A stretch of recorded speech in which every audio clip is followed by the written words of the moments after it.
Polycythemia vera and all MPNs as a whole have been for a long time recognized to have an increased incidence of pulmonary hypertension. Pulmonary hypertension is, you have two sides of the heart.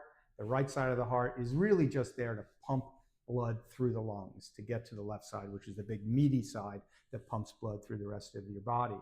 And in pumping to the lungs, it's kind of an easy thing to do. So the right side of the heart is not big and muscular. It's kind of a wimpy side. And what happens in pulmonary hypertension, all of a sudden that wimpy side of the heart is made to do a lot more work. And over time, what happens is it fails. The right heart fails, and that's associated with vastly shortened survival. So pulmonary hypertension is almost always something that needs to be treated and addressed. And although it's been recognized that pulmonary hypertension is way more common in myeloproliferative neoplasms than expected for a population without these diseases, we've never really looked at what that means. Every other disease where there's pulmonary hypertension, it's always associated with a worse outcome. And so we looked at this. We've published a couple papers on this now, but this most recent one was looking at a polycythemia vera group. And those people who had pulmonary hypertension had really vastly reduced overall survival. And interestingly, and this is something we didn't really expect, but they also had shortened myelofibrosis-free survival, meaning that more of them progressed to myelofibrosis or progressed faster. And so that suggests that this is an important prognostic measure. It's something that's an echocardiogram that can be used to screen for pulmonary hypertension. So it's non-invasive, and it is prognostic in that it is something that can be used to predict outcomes for patients. And I think that if you look at other diseases associated with increased risk of pulmonary hypertension, like sickle cell anemia and systemic sclerosis and others, there are built-in guidelines for screening, because it matters. It's easier to treat a little bit of something than a lot of something. And if you wait until a patient is symptomatic, you can improve a little bit, but in some ways the horse is out of the barn.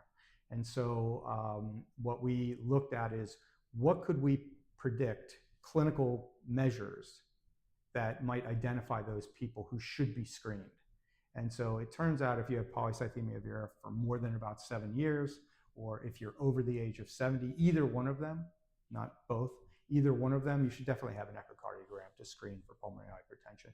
How often to screen? I mean, these are things I don't have a clear answer on, but I tend to look more frequently than not, because identifying pulmonary hypertension, there is a really broad literature that suggests these people should be referred to expert centers caring for pulmonary hypertension, because outcomes are vastly improved. And so that's what the purpose of screening is, try to get them to see the cardiologist. So patients who are at risk for pulmonary hypertension should be referred to an expert center that treats pulmonary hypertension. There is a variety of different testing that the cardiologists do, in addition to just confirming pulmonary hypertension, which really requires an invasive test. But even if you don't want to take that step, the patient's asymptomatic, they have an echo that suggests pulmonary hypertension. These are people, there are a number of measures that you can do, and it's good to connect them with an expert in pulmonary hypertension so they can monitor them more closely. And when the time comes, if it comes, to do the invasive measures, because that's where, when they do a cardiac catheterization looking at the right side of the heart, they can actually infuse drugs in to see if patients in real time are responding to the drugs. So it's not just diagnostic, it's therapeutic. So people come out of that with, yes, you have pulmonary hypertension, and yes, you respond to, for instance, nitrates. And now this is a way that can relieve the pressure on the right heart, prevent right heart failure, and prolong life. And so it's important to get into that pathway as soon as possible.